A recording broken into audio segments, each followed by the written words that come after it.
You see, the definition of domestic terrorism is anyone that is involved in acts dangerous to human life that are a violation of the criminal laws of the United States or of any state. Under their definition, jaywalking is now a terrorist action.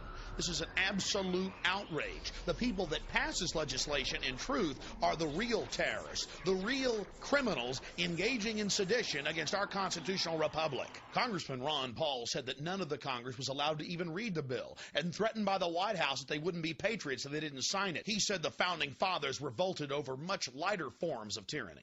Unfortunately, we may not always be able to tell you why that agent or agents are knocking on your door. Is there a chance that some of your civil liberties may slip while we guarantee the security of this country? Maybe. Maybe. Slimeball FBI agents like Steven Steinhauser are all over the country in huge meeting halls telling people they've got to give up their liberty for security. Now we're seeing urban warfare teams pop up in major cities and small towns alike. They like you to believe that this is some new phenomenon that they have to do since September 11th. We're about to go into the evidence of what's been going on in the last decade here in the United States, how they were training the cadres, the groups of officers, to go out and train the massive troops for a total militarized takeover of the United States of America in the name of protecting the population from enemy terrorists. In truth, the military's been training to attack the American population. Back in 1999, Texas got hit by 6 black helicopter raids, police stations on fire, military checkpoints, mayors throwing them out of their cities, police chiefs going public. We had Czechoslovakian troops running around firing automatic weapons. And this was not a drill. This was to condition the public, to acclimate them to accept the military with foreign troops working with our local police. You're witnessing actual footage of Delta Force troops, U.S. Special Forces with Czechoslovakian troops running around in downtown Kingsville, setting fire to local structures. I thought black helicopters didn't exist. From Fort Bragg? Yeah. Delta Force? Yeah. Looking out your window and seeing unmarked helicopters and troops dressed in ninja black suits with assault rifles, it's kind of spooky. But that's the point of the operation. It's to train the public, the police, and the military that all of this is okay. The military can engage the population. Now, here's the mayor of Port Aransas, and he was extremely upset. Then we'll talk to a police chief of San Antonio. Nobody wants to get in their business, but we ought to be able to answer questions, especially when they're, flying at dangerously low levels and alerting the citizenry. The chief of police of San Antonio refused for 2 years to let Delta Force take over the city. When he refused, they just did it anyway. They don't care about local authorities. Approached me and get me to change my mind. Well, then, when we said no, then some elected officials were contacted to bring pressure to bear. And then offers were made to give money, cash money, to elected officials' charities if they could get us to change our minds. I mean, as one of my deputy chiefs said, in some circles that's called bribery in and around the San Antonio area, but we're not doing here.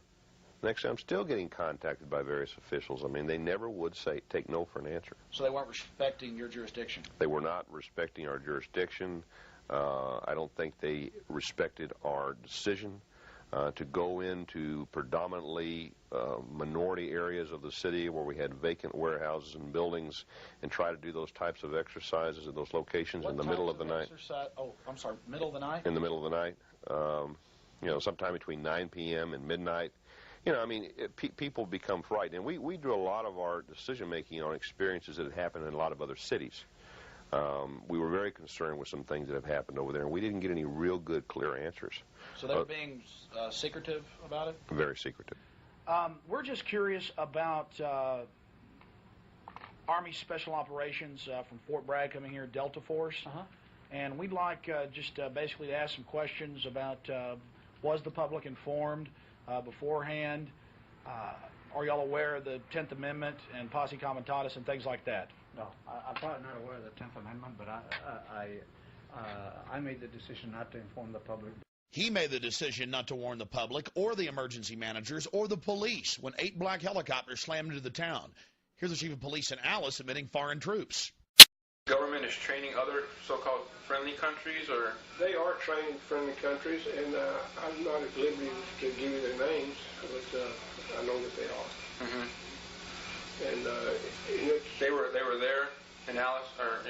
weeks ago. They were so impressive, yes, sir. The foreign troops were there. Now the NATO aircraft are in our skies. And they get to burn out police stations 3 days after the police pull out. It had to be a proper spectacle for the old folks home across the street.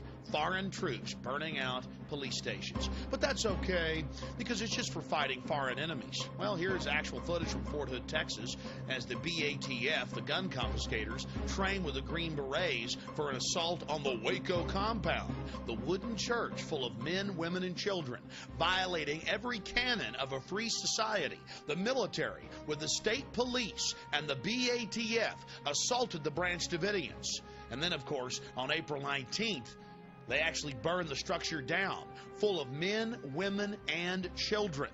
The training, the assaults on the population have been going on for over a decade here in the United States, and the death toll is climbing. What's happened to our special forces? What type of cowards have they been twisted into that they go out and attack American citizens, wooden churches full of men, women, and children, and then slough it off as if, oh, well, they're just a bunch of cult members? Whatever happened to live and let live? And whatever happened to the federal law barring troops from assaulting civilians? Whatever happened to the 1878 law, Posse Comitatus? Unfortunately, it was flushed down the toilet a long time ago. Well, here we are in Northern California in Oakland, and Marines have come in for Operation Urban Warrior, what should be deemed Operation Desensitization of the Population. And they have their role players, they have their fake camps set up, you name it. We're going to take you in and show you what's happening. Attention, attention, attention. American forces are here to help. Remain calm. We will not tolerate civil disobedience. Attention, attention, attention. American forces are here to help. Please remain calm. We will not tolerate civil disobedience. I've made 2 documentary films about the police state and been to dozens of these military training operations where they hire hundreds of role players to beg and scream, "We're Americans, please don't put us in camps, don't take our guns."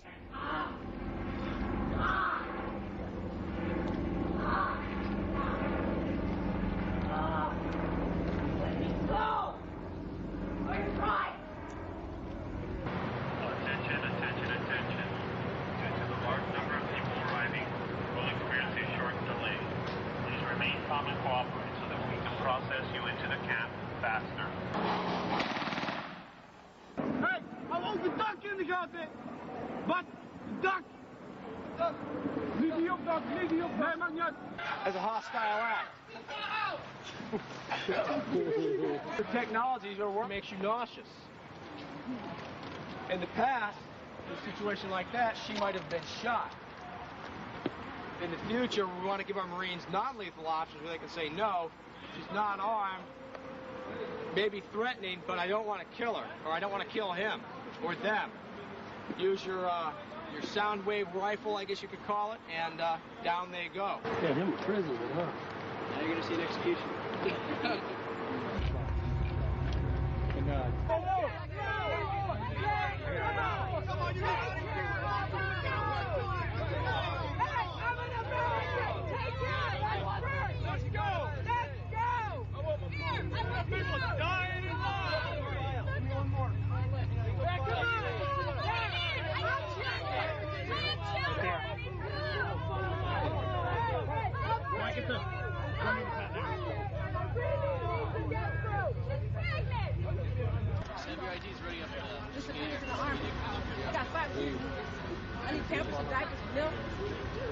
Okay, these guys have plastic handcuffs available.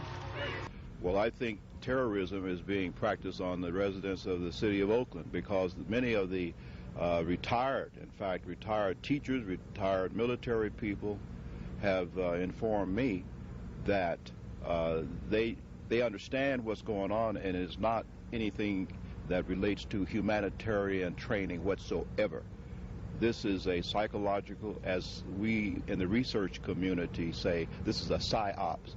They're preparing people for what is coming, not what is being presented.